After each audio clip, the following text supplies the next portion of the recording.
بسم اللہ الرحمن الرحیم۔ السلام علیکم ورحمۃ اللہ وبرکاتہ۔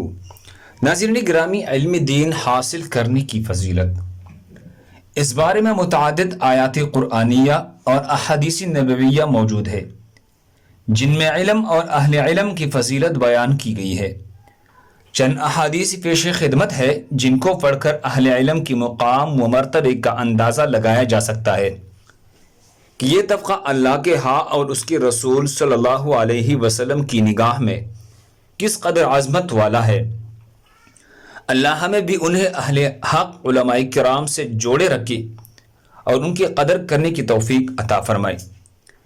حضرت معاویہ بن ابی سفیان رضی اللہ عنہما سے روایت ہے کہ رسول اللہ صلی اللہ علیہ وسلم نے فرمایا، اللہ تعالیٰ جس کے ساتھ خیر کا ارادہ فرماتے ہیں اسے دین کے سمجھ بوجھ عطا فرماتے ہیں۔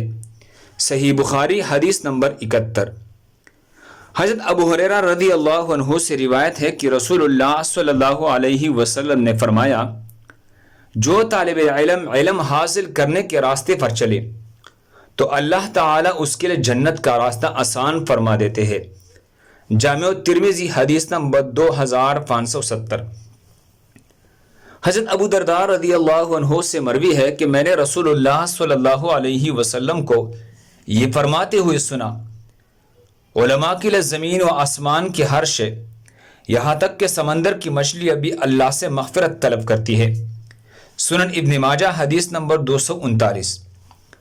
حضرت عبداللہ ابن عباس رضی اللہ عنہ سے روایت ہے کہ رسول اللہ صلی اللہ علیہ وسلم نے فرمایا، جب تم جنت کے باغوں کے پاس سے گزرو تو ان سے خوب نفع حاصل کرو۔